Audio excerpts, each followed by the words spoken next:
आज हम बात करेंगे बाइनरी रिलेशन की। ठीक है, फर्स्ट करें हमारे पास दो सेट्स हैं ए और बी। ठीक है, अब बाइनरी रिलेशन के लिए जो कंडीशन है सबसे पहले वो सेट्स क्या होने चाहिए, नॉन एम्प्टी। ठीक है, फर्स्ट कंडीशन क्या है जी, सेट्स ऑलवेज नॉन एम्प्टी, दोनों के दोनों सेट्स नॉन एम्प्टी हो। अब पहला सेट हमारे पास है, उसके अंदर एलिमेंट्स हैं लेट्स से 2। ठीक है, एक एलिमेंट है, एक सेट बी है हमारे पास जिसके अंदर जो एलिमेंट्स हैं वो है जी 3 एंड 4। अब सबसे पहले हम ए क्रॉस बी में इसका कार्टेशियन प्रोडक्ट, ठीक है, जो हमने किस तरह से लिया था, कार्टेशियन प्रोडक्ट इस तरह से लेना कि फर्स्ट एलिमेंट एक्स का और सेकंड एलिमेंट वाई का और जितने पॉसिबल ऑर्डर पेयर्स बन सकते हैं। तो अगर फर्स्ट हम देखें 2 3 बन गया, ठीक है, तो इसके बाद सेकंड बन जाएगा हमारे पास 2 4। तो यही नंबर ऑफ पॉसिबल जो है ऑर्डर पेयर्स बन सकते हैं इस इन गिवन सेट से 2 3 2 4। ठीक है, अब इसके अंदर अगर आप देखें तो ए जो है वो फर्स्ट एलिमेंट सेट ए से बिलोंग कर रहा है दोनों केसेस में और सेकंड एलिमेंट सेट बी से बिलोंग करे। ठीक है, तो ये हमारे क्या थे, कार्टेशियन प्रोडक्ट। अब इससे बाइनरी रिलेशन, ये बिल्कुल वही कॉन्सेप्ट है जब आप जो है वो गिवन सेट से जो है पॉसिबल नंबर ऑफ सबसेट बनाते हैं। ठीक है, अब यहां से हमने क्या करना है कि जो हमारे पास लेट सपोज ये आप यूं समझे कि हमारे पास एक सेट है, इसका ये फर्स्ट एलिमेंट है, इसका सेकंड एलिमेंट है। अब हमने देखना है इससे गिवन कितने सबसेट बन सकते हैं। ठीक है, एक इससे सबसेट बन जाएगा खाली सेट, पहला इसका सबसेट होगा खाली सेट।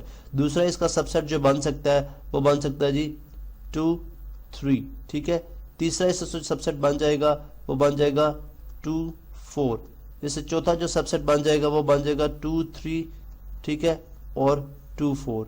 ये पॉसिबल सबसेट्स हैं जो हम इससे बना सकते हैं। ठीक है, तो लिहाजा यहाँ पे अगर हम इन तमाम को R1 लिखें, ये ये बस बाइनरी रिलेशन बन जाएगा, ये R2 बन जाएगा और इसको हम क्लोज कर देंगे ब्रेसिस के अंदर। इसी तरह ये R3 बन जाएगा, इसको हम क्लोज कर देंगे ब्रेसिस के अंदर। इसी तरह ये R4 बन जाएगा, इसको हम क्लोज कर देंगे ब्रेसिस के अंदर। ठीक है, इससे बाहर हमारे पास और कोई भी बाइनरी रिलेशन नहीं बन सकता। लिहाजा प्रूफ हुआ कि बाइनरी रिलेशन जो है वो बेसिकली जो है किसी भी दो नॉन एम्प्टी सेट्स का, दोनों नॉन एम्प्टी सेट्स के कार्टेशियन प्रोडक्ट का के पॉसिबल सबसेट्स होते हैं, कार्टेशियन प्रोडक्ट के possible number of possible subsets होते हैं। ठीक है, अब अगर आप देखें ये हमने फर्स्ट ऑफ ऑल हमें दो सेट से नॉन एम्प्टी सेट से कार्टेशियन प्रोडक्ट लेना होता है, फिर उसके बाद उस कार्टेशियन प्रोडक्ट के नंबर ऑफ पॉसिबल सबसेट इस फॉर्म में लिखने हैं कि वो हर एक सबसेट जो होगा वो एक बाइनरी रिलेशन के तौर पे आएगा। ठीक है, अब यहाँ पे भी एक इंपॉर्टेंट जो रूल है